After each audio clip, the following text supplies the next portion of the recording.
Yeah, I walked in the meeting room today. I said this is going to be one of the hardest practices of fall camp.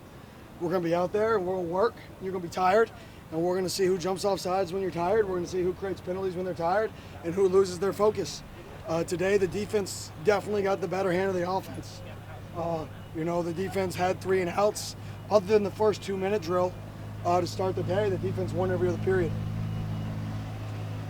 You mentioned 2 weeks ago you weren't happy, but you were satisfied.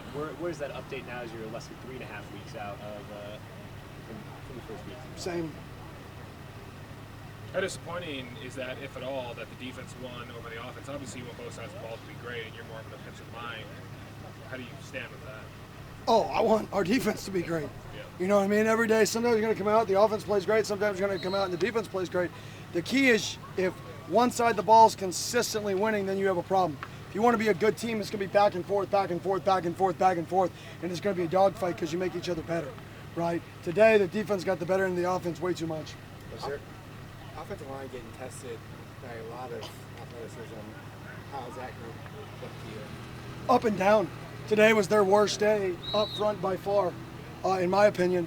Up to this point, I think they've been one of the best groups and most impressive groups of our fall camp from where we were in spring to where they are today. Today was by far our worst day up front. So what did Clayton Smith do to earn being called finesse a few times over the mic? Oh, he's got a little moves. So, I'm trying to get under his skin a little bit. That's my job, is to try to motivate people in different ways. And I know that's a guy who doesn't like to be called finesse. You know what? I'm going to call him a little bit of finesse, get under his skin, make him play a little physical. So Juwan Mitchell's no longer part of the team? Yeah, Juwan Mitchell's no longer with the team. What does it say that pretty early on, a couple guys that are talented, one of them is a starter in multiple places, aren't here? Is that, from a cultural standpoint, like... Culture wins.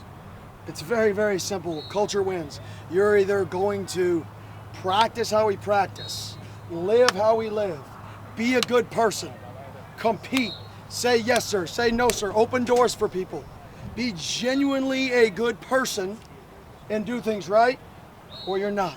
And it's really, really not hard just to be a good person, right? The football stuff, that's great. There's a lot of really good football players out there. There's a lot of great football players out there.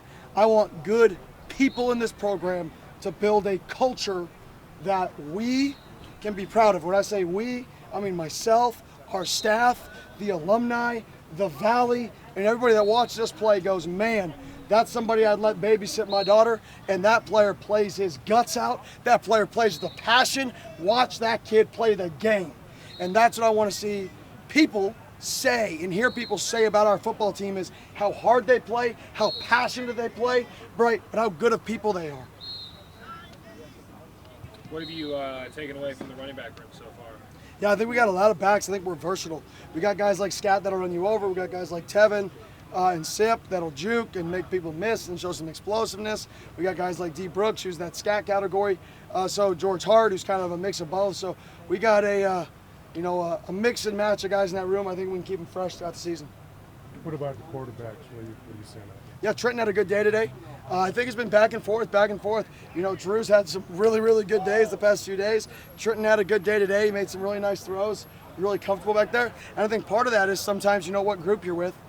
Some days you're with a group and you're getting sacked, and the next day you're with another group. So you can't really judge completely by what you think, oh, that's a nice throw, that's a nice play. Sometimes you judge by, man, how much chaos did you prevent? You were with a group and you should have taken 3 sacks, but you threw 3 balls away. That's a huge day for me, because we're not going to win many games if we're in position to take 12 sacks in a game anyways. So if you're willing to throw the ball away 3 times, right, it means when we get into a game where we can win, right now you just got to make the easy play. So I think that's a lot of stuff kind of behind the scenes that we look at. Where do you feel like you're in terms of the timeline of making a decision at quarterback? Not very close.